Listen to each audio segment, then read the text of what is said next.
7월 12일 주일 예배에 나오신 여러분 환영하고 축복합니다. 지난 한 주간 동안 우리의 삶을 지켜주시고 인도해 주시고 오늘 주의 예배 가운데 우리를 초대해 주신 하나님께 감사를 드립니다. 오늘 우리 모두 함께 옆 사람에게 인사 한 번씩 하면서 예배 시작하기를 원합니다. 오늘 예배 꼭 성공합시다. 오늘 예배 꼭 성공합시다. 다 같이 성령의 열매를 간구하면서 하나님께 나가겠습니다.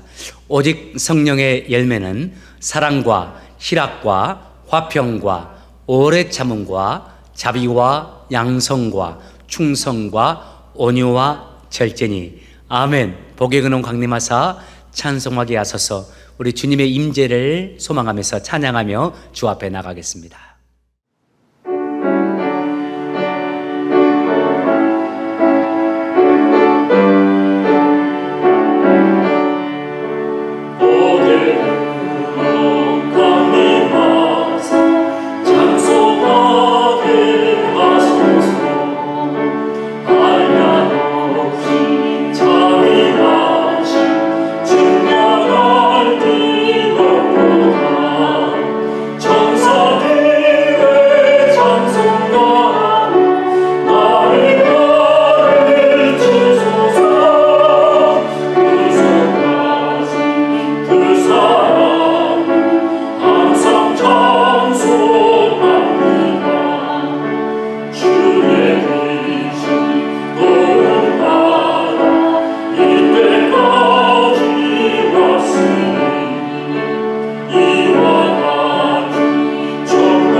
너희는 마음에 근심하지 말라.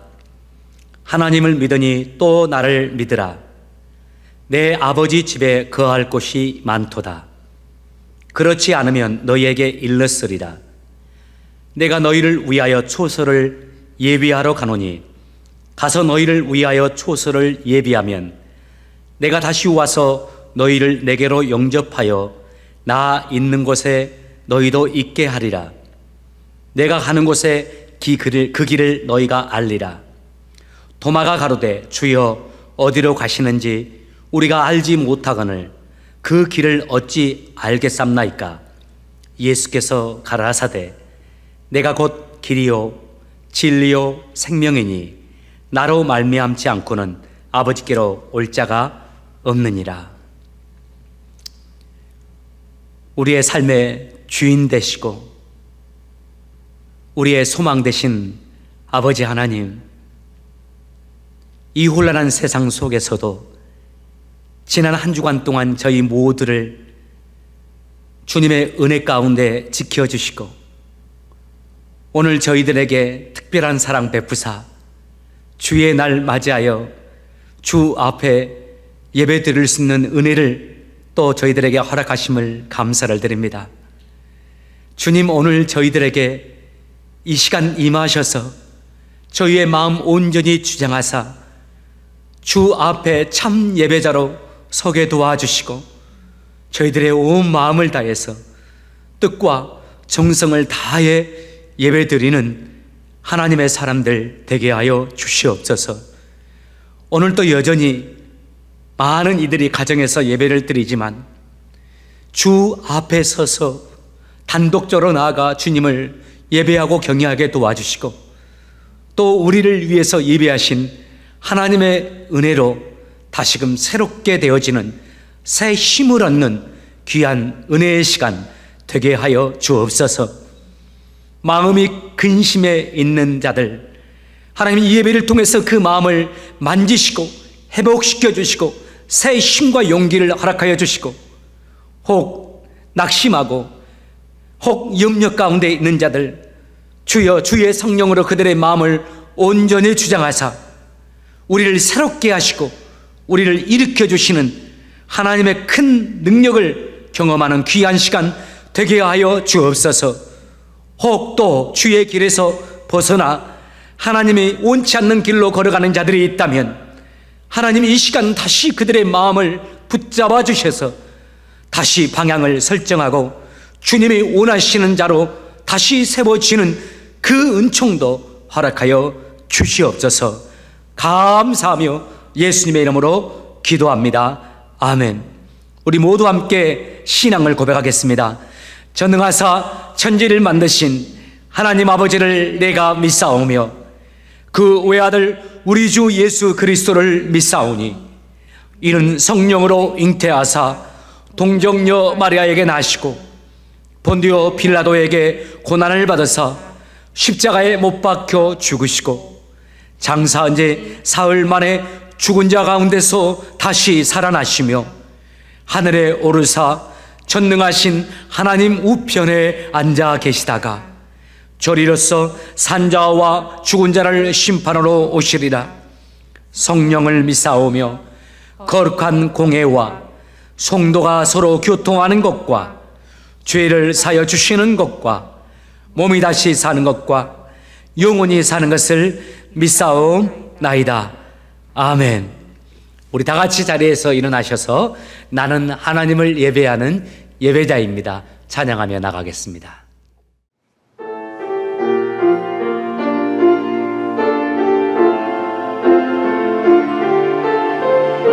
나는 하나님을 예배하는 예배자입니다.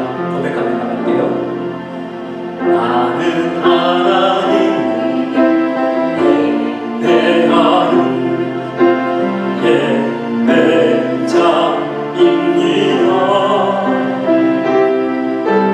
내가 서 있는 어디서나 하나님을 예배합니다. 내 영혼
전능하시고 영원하신 하나님, 사랑의 하나님을 찬양합니다.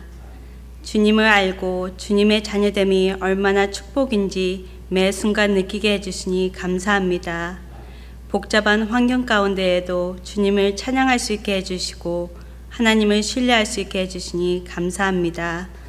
저희들 아직도 세상적인 마음 때문에 갈등하고 개인적인 욕망 때문에 죄를 짓는 저희들 불쌍히 여겨주시고 용서하옵소서. 주님 말씀에 자신들을 비춰보고 주님의 뜻에 귀를 기울이게 하옵소서. 주님, 함께 모여 예배드리기 위해 천천히 준비하는 가운데 있습니다. 지혜 주옵소서. 저희들 안전한 가운데 모두 모여 예배드리는 날이 오게 하옵소서. 예배가 성령 충만한 예배 되게 하시고 마음으로 하나 되어 드리는 예배가 주님을 기쁘게 해드리고 승리하는 예배 되게 하옵소서. 주님의 교회 예배와 모든 결정 가운데 잘 준비하고 말씀에 순종할 수 있는 교회 되게 하옵소서.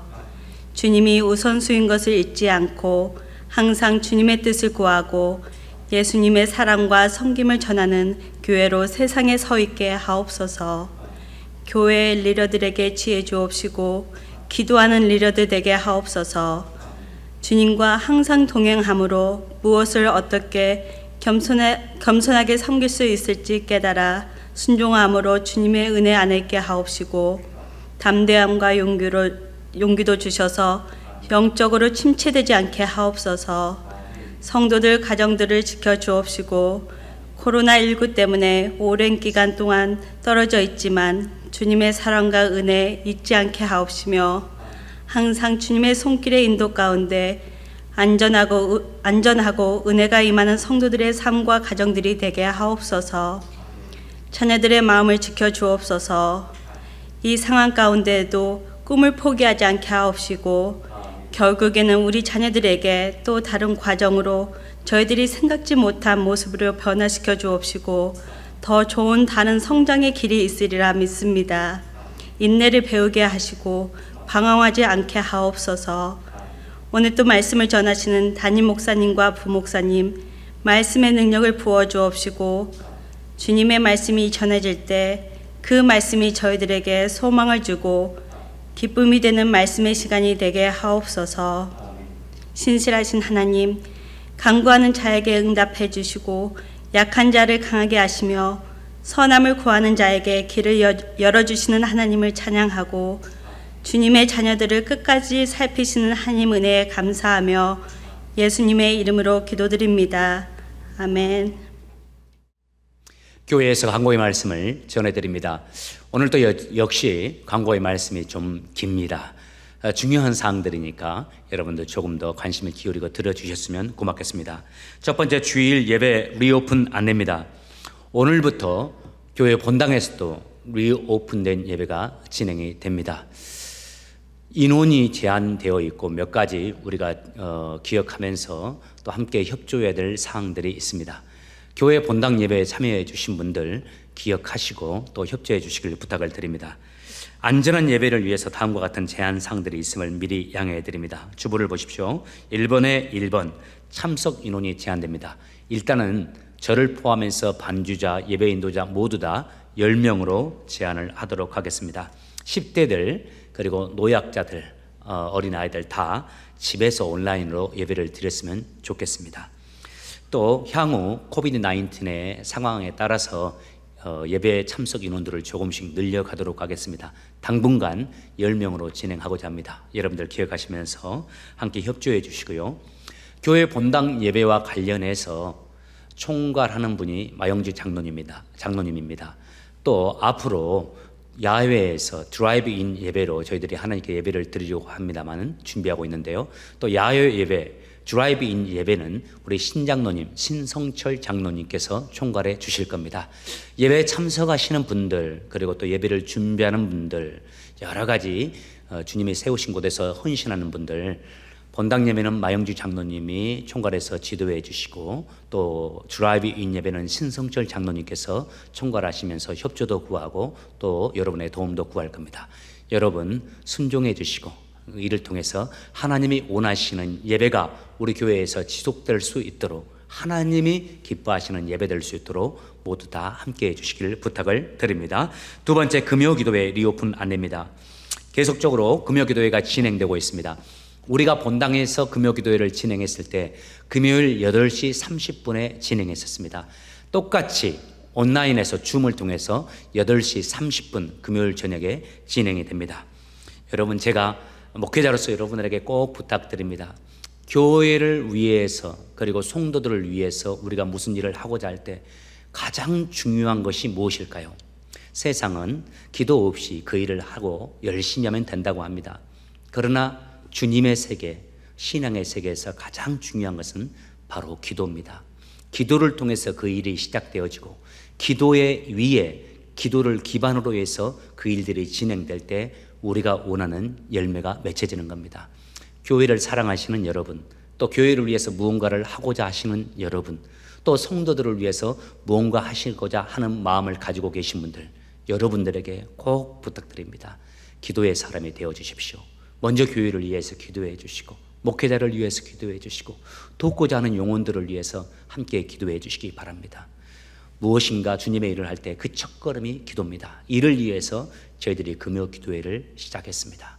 여러분, 하나님의 영광을 위해서 함께 모여서 기도해 주시고, 하나님이 우리를 통해서 일하실 수 있도록, 내가 이루는 것이 아니라, 우리 교회가 일하는 것이 아니라 하나님께서 우리를 통해서, 하나님께서 교회를 통해서 일할 수 있도록, 그래서 하나님이 원하시는 열매가 맺을 수 있도록 여러분 함께 기도에 동참해 주시기를 부탁을 드립니다. 세 번째 강목입니다. 심령의 은혜의 강물이 흐르도록 하자. 코비드-19이 시작되었을 때는 기도의 사람이 되어지고 하나님이 원하시는 모습으로 살아야 되겠다라는 이런 생각을 하게 되었을 겁니다. 그런데 시간이 지나면서 둔감해지고 또 애로워져서 사람을 찾거나 인간적인 행동을 할 수 있기 쉬운데요. 여러분, 그러할수록 하나님을 더 찾으시고 하나님 앞에서 더 깊이 묵상하시면서 더 절제하고 감사하고 순종하면서 이 시기 믿음으로 잘 극복하시는 저와 여러분 되시길 바랍니다. 네 번째 광고입니다. 안전한 교회 방문을 위해서 실천 사항들을 이렇게 몇 가지 적어 놓았습니다. 여러분 보시고 꼭 지켜주시길 부탁을 드려요. 안전한 교회 방문을 위한 실천 사항, 이것은 주일 예배 때만 주일 예배 때 참여하는 분들만을 위한 것이 아닙니다. 평상시에도 교회를 방문하신 분들 꼭 이 사항 지켜주셔야 됩니다. 특별히 마스크 꼭 쓰고 오시고, 마스크 쓰는 거 나를 위해서가 아니라 다른 사람을 위해서라는 거 기억하시면서 여러분 형제 자매를 위해서 협조해 주시고 또 덕을 세워주시기를 부탁을 드립니다. 다섯 번째 광고입니다. 헌금 안내입니다. 코비드-19으로 인해서 어려우실 텐데 여러분 하나님 앞에 믿음으로 순종하시면서 주의 나라와 주의 교회를 위해서 물질을 드리시는 여러분, 그 손길에 하나님이 큰 복을 내려주시고 주님의 은혜 가운데서 승리하게 하시기를 주의 이름으로 축복해 드립니다. 이상으로 광고의 말씀을 마치겠습니다. 나머지 사항은 주보를 참조해 주시기를 바랍니다. Good morning everyone. Today Bible is Acts chapter 4 verse 1 through 12. Acts chapter 4 verse 1 through 12. Let's read. The priest and the captain of the temple guard and the Sadducees came up to Peter and John while they were speaking to the people. They were greatly disturbed because the apostles were teaching the people, proclaiming in Jesus the resurrection of the dead. They seized Peter and John, and because it was evening, they put them in jail until the next day. But many who heard the message believed, so the number of men who believed grew to about 5,000. The next day, the rulers, the elders, and the teachers of the law met in Jerusalem. Annas the high priest was there, and so were Caiaphas, John, Alexander, and others of the high priest family. They had Peter and John brought before them, and began to question them. By what power or what name did you do this? Then Peter, filled with the Holy Spirit, said to them, Rulers and elders of the people, If we are being called to account today for an act of kindness shown to a man who was lame, and are being asked how he was healed, then know this, you and all the people of Israel. It is by the name of Jesus Christ of Nazareth, whom you crucified, but whom God raised from the dead, that this man stands before you healed. Jesus is the stone you builders reject, which has become the cornerstone. Salvation is found in no one else, for there is no other name under heaven given to mankind by which we must be saved. In this day, there are many problems in this world. For example, we are confronted of the problem of coronavirus, health problem, economic problem, and physical or mental problems. So many people advocate a lot of solutions about that, and they made many methods, but there are still many problems in this world. So many people ask, how can we solve these problems? But people don't know a real answer. How about you? Don't you have a lot of problems? In this situation, what is your action? Through today's Bible, let's find the answer. In today's story, we can see how Peter said at the Sanhedrin. At first, let's just see what happened. When Peter raised up the lame in the name of Jesus, many people were astonished and gathered. At the time, Peter preached Jesus Christ to them. They were amazing conversion. At the time, 5,000 people were converted and believed in Jesus. It's a so amazing story. But in other hands, they were angry group. They were the number of Sanhedrin. What is a Sanhedrin? At the time, Sanhedrin managed a religion, a civil affair, and a criminal case. In other words, in our conception, they were the Congress plus the Supreme Court in their society. They were such powerful institutions. They were angry because of a message of Peter's. Why? Look at verse 2. They were greatly disturbed because the apostles were teaching the people, proclaim in Jesus the resurrection of the dead. They were angry over the message of the apostles. What is the message of apostles? It is about the resurrection of the dead in Jesus Christ. You know the story of Jesus.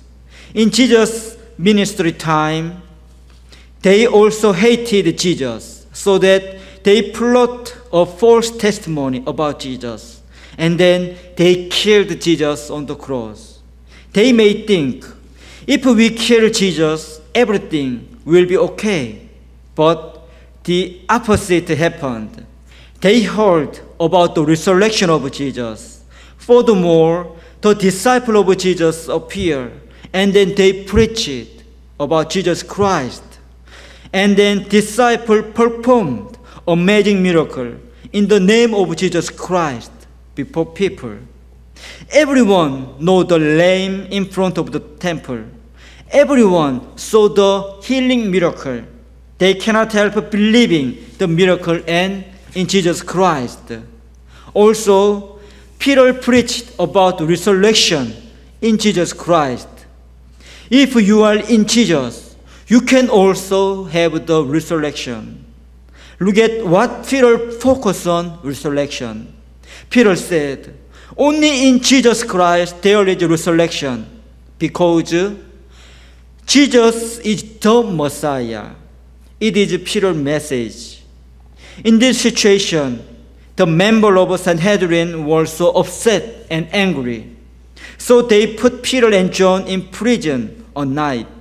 And then next day, they gathered and asked Peter, by what power or what name did you do this? In this question, what did Peter say? Peter said, "Rulers and elders of the people, if you want to know how the lame be healed, you should know this. It is by the name of Jesus Christ of Nazareth, whom you crucified, but whom God raised from the dead, that this man stand before you healed. Jesus is the stone you builder reject, which has become the cornerstone."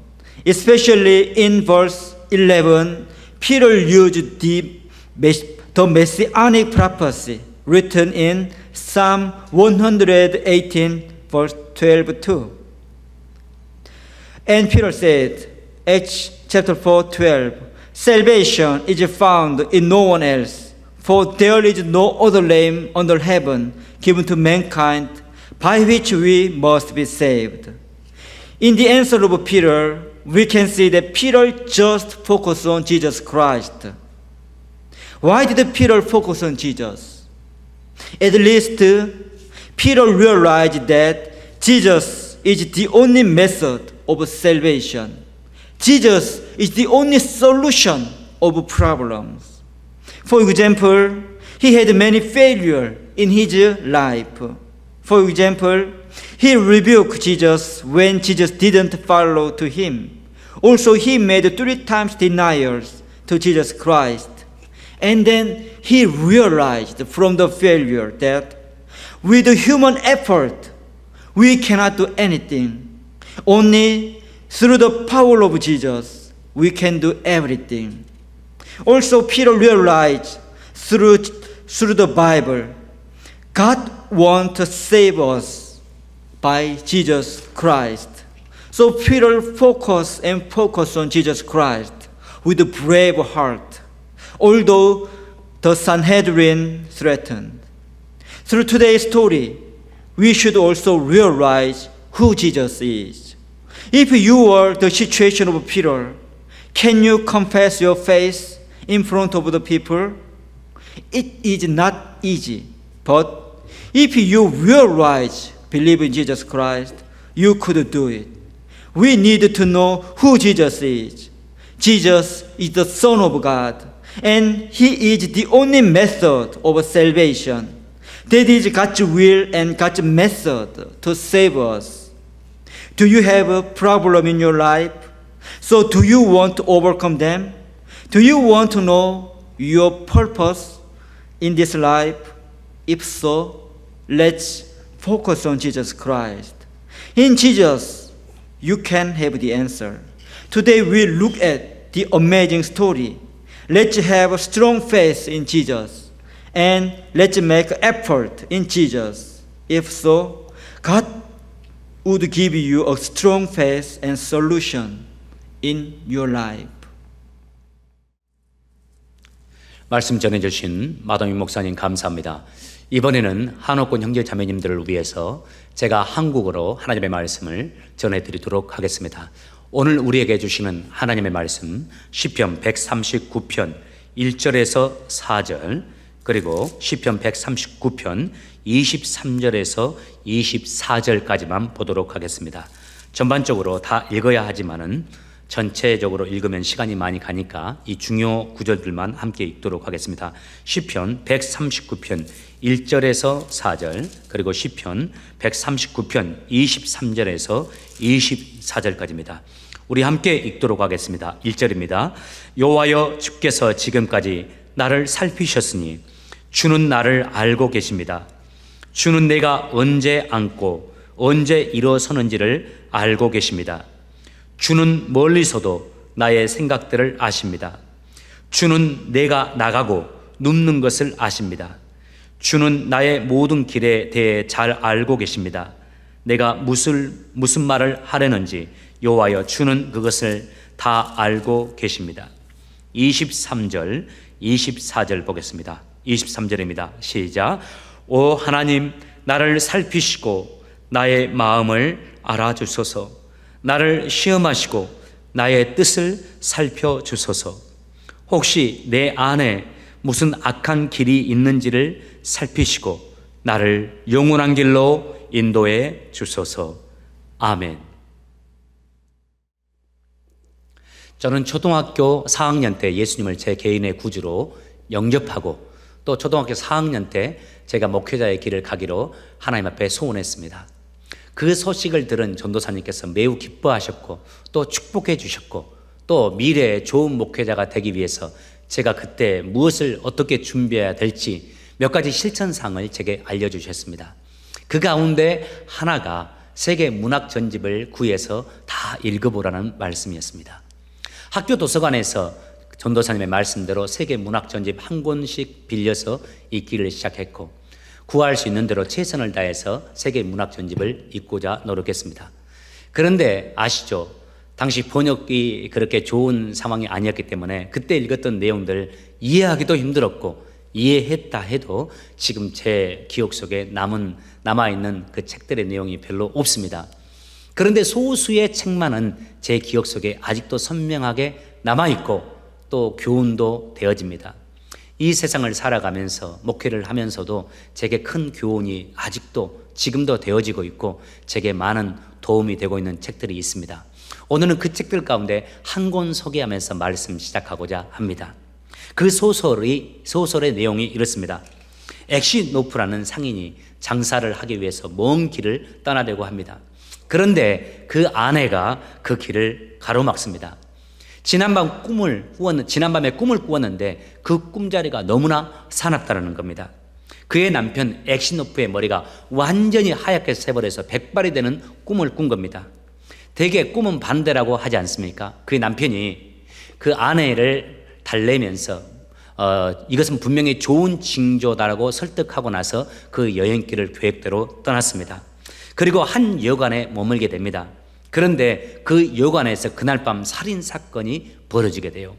그리고 그 다음날 엑시노프가 경찰들에게 붙잡히게 됩니다. 그가 가지고 있던 짐에서 사람을 살해한 사람의 피가 묻은 칼이 나왔기 때문입니다. 지난밤에 일어났던 살인사건의 살인자로서 그가 지목되고 결국은 살인범이라는 누명을 쓰고서 시베리아 감옥으로 유형을 떠나는 그런 인생이 새롭게 정말 안타까운 인생이 펼쳐지게 됩니다. 그렇게 26년의 세월이 이제 지났습니다. 그가 이제 시베리아 감옥에서 26년을 보내는 도중에 그의 머리가 완전히 백발이 되어버렸어요. 허리도 꽤 굽었습니다. 그렇지만 감옥에서 처음에는 억울했지만은 하나님을 만나고 예수님을 알게 되었고 더 예수님을 알게 됨으로 인해서 신실한 그리스도인이 됩니다. 그래서 교회에서 성가대로 섬기게 되기도 하고 간수들에게는 점잖은 노인이라 존중받게 되고 또 다른 제수들에게는 좋은 할아버지라는 이런 인식 속에서 존경을 받으면서 제수 생활을 보내고 있었습니다. 그런데 어느 날 새로운 제수들이 몇 명 들어왔는데 그 중에 한 명이 자신과 대화를 하는데 이런 이야기를 하는 겁니다. 자신이 26년 전에 한 여관에서 어떤 사람을 살해하게 되었다고. 그런데 그때로부터 지금까지 어느 누구도 그 사실을 한 사람도 모른다고. 자신이 이렇게 완전 범죄를 할 수 있는 사람이라고 자랑을 하는 겁니다. 그리고 또 어떤 남자가 그때 그 살인 혐의로 붙잡히게 되었고 그가 이 시베리아 감옥에서 세월을 보내고 있다는 소식을 들었다고. 아마 잘은 모르겠지만 그도 지금 이 시베리아 감옥 어디엔가 있을 거라고. 이 이야기를 들은 엑시노프가 잠을 이루지를 못합니다. 아주 괴로워합니다. 용서해야 하는데 용서할 수가 없는 거죠. 분노가 끓어오릅니다. 증오가 올라옵니다. 그러나 하나님의 도움 가운데 그가 용서하게 됩니다. 그리고 여러 가지 방법을 통해서 그 범인에게 사실은 내가 그 억울한 누명을 쓴 그 장본인이라 이 사실을 알려줍니다. 그 소식을 들은 진짜 그 범인은 그 엑시노프에게 용서를 구하고 하나님 앞에 회개하면서 새로운 사람으로 되어가는 그런 내용의 소설입니다. 우리 중에 이 소설을 이미 읽은 분들이 있을 겁니다. 제가 어렸을 때 읽었던 이 소설이 아직도 제 마음에 깊이 남아 있어요. 아니 나이가 먹을수록 사실 이 소설이 제 기억 속에서 더 자주 선명하게 떠오르는 것 같아요. 특별히 목회를 하면서 힘들 때 또 특히 억울한 일이 있을 때 이 소설 자주 떠올렸고 또 마음속으로 묵상까지도 해 보았습니다. 제가 34년, 약 34년, 5년 전에 읽었던 이 소설을 지금까지 기억하고 있고, 세월이 흐를수록 이 소설이 제게 더 큰 교훈이 되어지고 소중한 이유가 있습니다. 바로 그 소설의 제목 때문에 그러합니다. 그 소설의 제목이 이렇습니다. 하나님은 다 아신다. 그러나 말씀은 하지 않으신다. 오늘 시편 139편 1절과 2절에서 주님께서 다윗의 입을 통해서 이렇게 말씀을 우리에게 하십니다. 여호와여, 주께서 지금까지 나를 살피셨으니 주는 나를 알고 계십니다. 주는 내가 언제 앉고 언제 일어서는지를 알고 계십니다. 주는 멀리서도 나의 생각들을 아십니다. 이 1절에 살피신다라는 이 단어가 히브리어로 하카르라는 단어입니다. 이 단어가 무엇을 탐지하고 자세히 살펴본다는 의미인데요, 당시 탄광에서 채광 작업을 하는 작업을 나타내는 단어로서 무엇인가를 가려내기 위해서 깊이 파헤치고 의도적으로 집중하면서 자세히 살펴보는 단어를 가리켰습니다. 하나님이 그렇게 우리를 살펴보시고 잘 아신다라는 말씀입니다. 그러면 무엇을 살피고 아시나요? 2절에서 이렇게 이어서 설명합니다. 우리의 앉고 일어섬을 아시고 멀리서도 우리의 생각을 아신다. 앉고 일어섬이라는 이 단어는 우리가 겉으로 행하는 모든 행위를 총칭합니다. 우리가 겉으로 행동하는 모든 행위를 아신다. 그리고 멀리서도 나의 생각을 아신다라는 말씀은 우리의 속마음, 의도, 태도를 가리키는 단어입니다. 사람들은 내가 말하지 않고 행동하지 않아서 모르지만 사람들이 모르는 내 마음, 세상에 알려지지 않는 내 마음의 태도, 심지어는 어떤 일을 할 때, 어떤 말을 할 때 내 마음속으로 가지고 있는 의도나 생각이나 자세까지 다 알고 계시다는 말씀입니다. 하나님은 모든 것을 다 아신다. 이 말씀은 우리에게 두 가지 의미로 다가옵니다. 때로는 두려움으로, 때로는 위로의 말씀으로. 여러분, 이 하나님은 다 알고 계신다, 이 말씀이 지금 여러분에게 어떻게 들립니까? 우선 하나님은 다 아신다, 이 말씀은 잘못된 길을 가는 사람에게는 두려운 말씀으로 들립니다. 하나님은 모든 것을 다 아신다, 이 말씀은 우리가 잘못된 길을 가고 있을 때 이 말씀은 우리에게 두려운 말씀으로 다가옵니다. 물론 이 말씀이 두려운 말씀으로 다가온다고 해서 나쁜 것만은 아닙니다. 비록 우리가 잘못된 길을 간다 할지라도 우리가 깨어있기만 하면 이 두려운 말씀으로 인해서 우리가 잘못된 죄악의 길에서 돌이킬 수 있도록 이 말씀이 우리를 도와주기 때문입니다. 이 두려움이 오히려 우리에게 유익이 되는 것이죠. 본문 23절, 24절에서 다윗이 이렇게 간구합니다. 같이 읽겠습니다. 오 하나님, 나를 살피시고 나의 마음을 알아주소서. 나를 시험하시고 나의 뜻을 살펴주소서. 혹시 내 안에 무슨 악한 길이 있는지 살피시고 나를 영원한 길로 인도하소서. 다윗이 이렇게 하나님께 고백하죠. 하나님, 내 잘못을 눈감아 주십시오. 나를 사랑하시는 하나님, 내 잘못을 모른 척 해주십시오. 나를 사랑하시는 하나님, 나를 완전히 용서하사 내 잘못이 가려지게 도와주십시오. 여러분, 이렇게 다윗이 간구합니까? 아닙니다. 오늘 본문의 다윗은 정반대로 하나님께 부탁을 하죠. 23절에 오 하나님, 나를 살피시고 하나님, 나를 하카르하시고, 또 후반절에 나를 시험하시고 나의 뜻을, 내 마음에 가지고 있는 뜻을 하카르하시고 살피시고, 또 24절에 내 안에 무슨 악한 길이 있는지 나를 살피시고 또 하카르하게 해달라고, 하나님 나를 샅샅이 살펴달라고, 하나님 내 마음을 완전히 조사해 달라고. 지금 다윗이 간구하는 내용이 두 가지입니다. 하나님, 저를 하카르하십시오. 저를 자세히 조사해 보시고 살펴보십시오. 제 내면까지, 내 마음의 심부까지 하나님 살펴봐 주십시오. 그리고 혹 그 학하를 하시는 하나님의 눈으로 볼 때 제 마음에 하나님께 합당하지 않는 것이 있다면 저에게 은혜를 베풀어 주셔서 제가 잘못하고 있는 그 일을 제가 깨달을 수 있도록 도와주시고, 깨닫고 제 잘못된 길에서 돌이킬 수 있도록 하나님 저에게 은혜를 베풀어 주십시오 라고 간구하고 있는 겁니다. 사람들은 대체적으로 자기가 옳다고 생각하고 자기가 괜찮은 줄 압니다. 잘못된 길을 가고 잘못된 판단을 하고 잘못된 행동을 하면서도 자기의 행동이 바르다고 생각하고 그 행동을 하는 경우가 있습니다. 그리고 잘못을 행하고도 그 잘못된 행위가 은폐됨으로 인해서 다른 이들 앞에 내가 잘 가고 있다라는 모습을 보일 때가 있습니다. 다윗은 최고 정치가고 권력가였습니다. 그가 그런데 한때 한 여인과 간통의 죄를 범한 적이 있습니다. 그리고 그것을 은폐하기 위해서 그 여인, 자기의 신하인데 그 여인의 남편, 자기를 그렇게 존경하고 따르는 신하인데 그 신하까지 죽여버린 일이 있었습니다. 그런데 그때 다윗의 모습이 어떠했습니까? 끄덕없었습니다. 자신의 권력을 통해서 그 일을 은폐했어요. 자신에게 권력이 있기 때문에 어느 누구도 그 일을 쉽게 말할 수도 없는 겁니다. 그런데 그런 죄를 범하고도 속으로는 괜찮다라고 생각하고 있었는데, 또 특별한 죄책감을 못 누렸을 수도 있는데 하나님이 정확히 그것을 아셨습니다.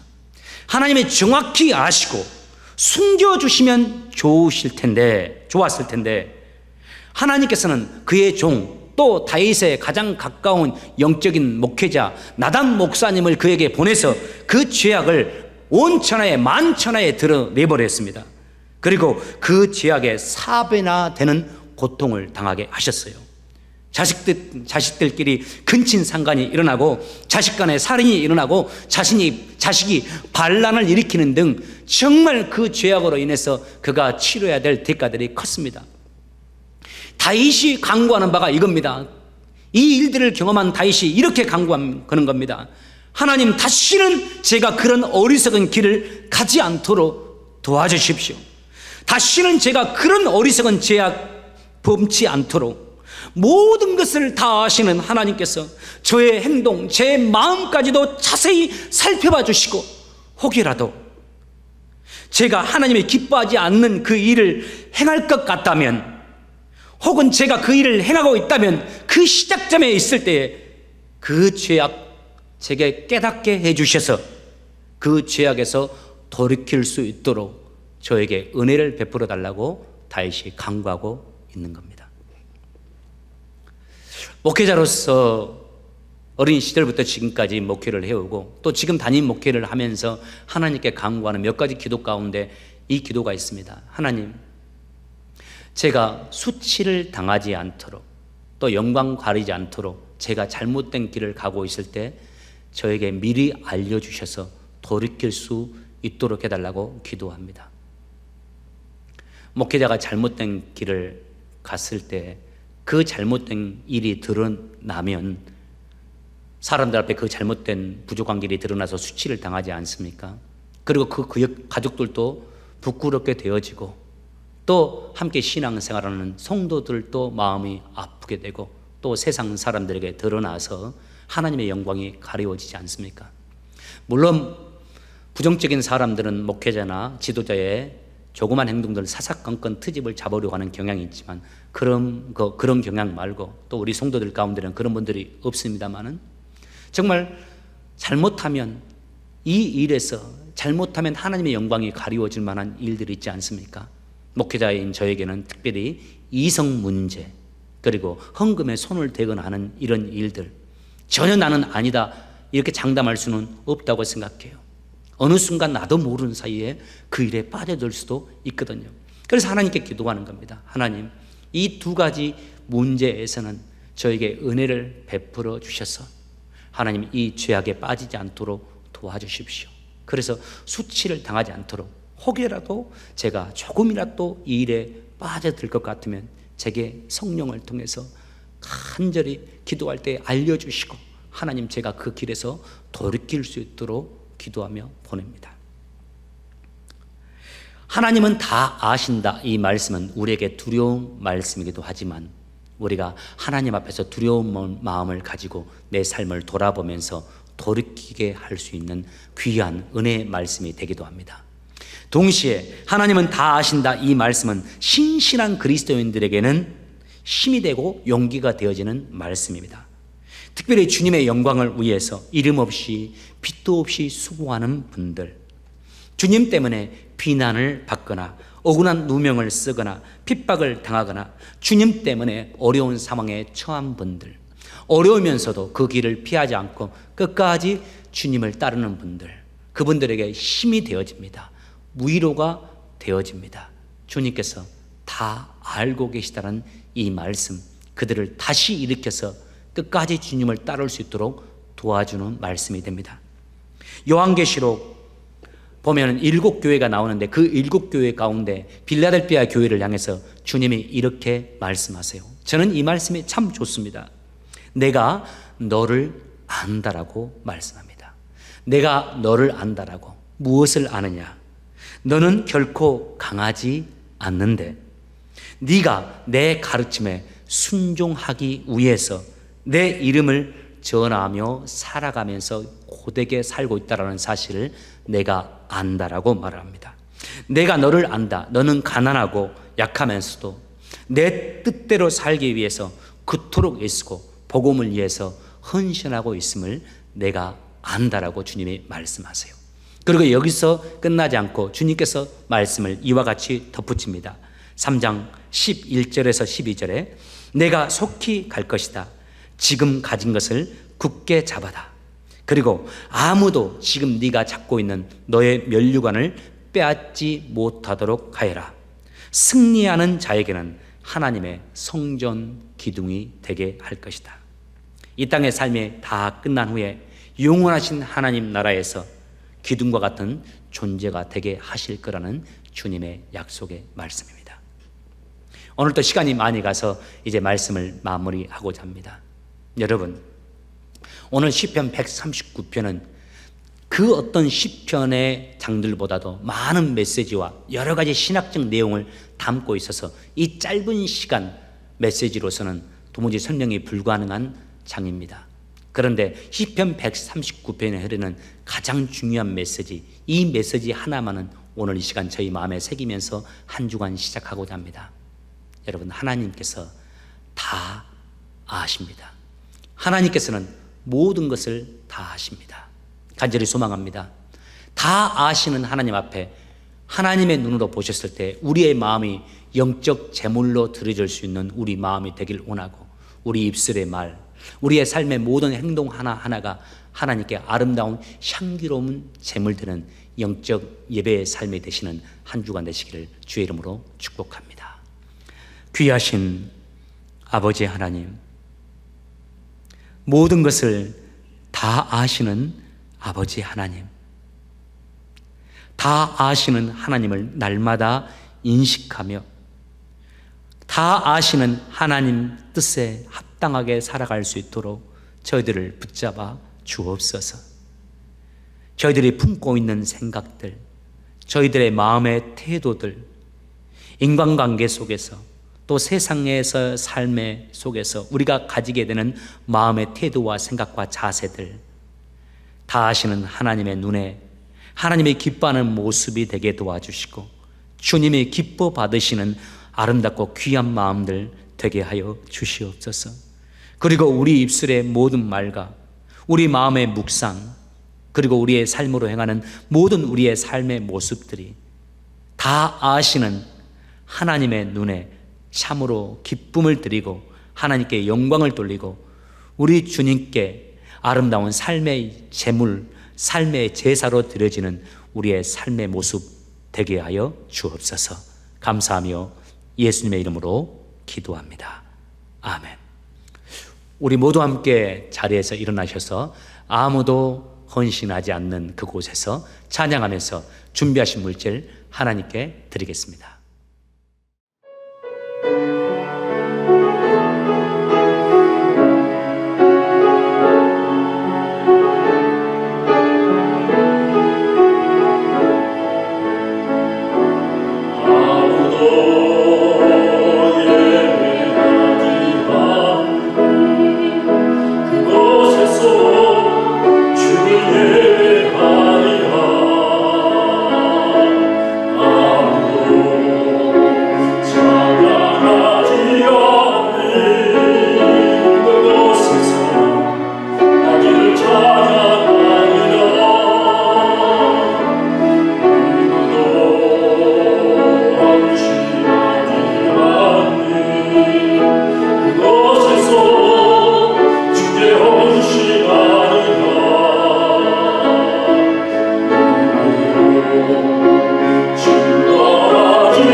하나님께서 내 손에 주신 수입의 10분의 1을 따로 떼어 하나님께 정직하게 드리는 손길들이 있습니다.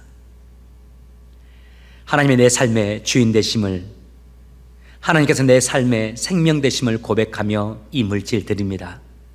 주님, 그들이 드린 물질 가운데 기름 부어 주셔서 그 믿음의 고백대로 그들의 삶 가운데 주님께서 함께 하사 주인 되어 주시고 주님께서 붙드시고 인도하시고 축복해 하시는 그 은혜를 날마다 순간마다 누리며 살아가는 귀한 손길들, 귀한 가정들 되게 하여 주시옵소서.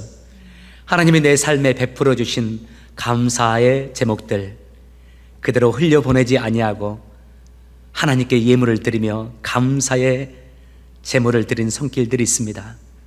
주님, 그 제물에도 그 예물에도 기름 부어 주셔서 그 드리는 예물 가운데 열매 맺히게 도와주시고 또 그들의 삶 가운데 친히 간섭하사 더 감사할 수는 있는 일들이 이곳저곳에서 매 순간 일어나게 하여 주시옵소서. 주님의 나라와 주의 영광과 주의 교회를 사모하고 사랑하면서 어려움 중에서도 여러 가지 제목으로 물질을 드린 손길들이 있습니다. 주님, 그들의 손길에 30배, 60배, 100배의 축복으로 갚아주셔서 이 어려운 시기에도 형통케 하시는 하나님의 은혜를 맛보며 살게 하시고 풍성케 하시는 하나님의 은총 아래 거하여 하나님께 영광을 돌리고 찬송할 수 있는 귀한 손길들 되도록 주님이 축복해 주옵소서. 이제는 우리에게 생명 주신 우리 구주 예수 그리스도의 은혜와 우리를 사랑하시되 끝까지 사랑해 주시는 하나님 아버지의 크신 사랑과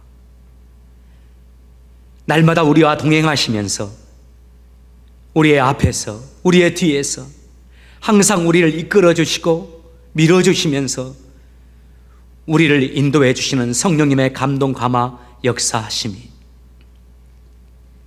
다 아시는 하나님을 날마다 의식하며 하나님을 영화롭게 하고 하나님을 기쁘게 하며 살기로 다짐하는 사랑하는 성도들 위해, 그들의 가정 위에, 그들의 삶의 터전 위에, 그들의 인생 위에, 그리고 주께서 사랑하시는 우리 주찬양 교회 위에 지금으로부터 영원토록 함께 계실지어다.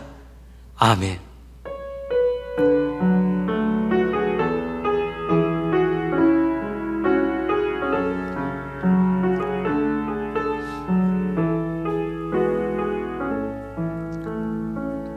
사랑하는 성도 여러분, 새롭게 시작되는 한 주간 동안도 하나님의 말씀 의지하면서 믿음으로 승리하는 시간들 되시길 바랍니다. 여러분, 주님의 영광 위에 살고자 하고 주님의 뜻을 따라 사는 여러분, 하나님이 다 아십니다. 그 하나님 바라보시면서 믿음의 싸움 끝까지 달려가시고 그 싸움 속에서 승리하시는 여러분 되시기를 예수 이름으로 축복합니다. 여러분, 한 주간 동안 승리하시기 바랍니다. 감사합니다. 고맙습니다.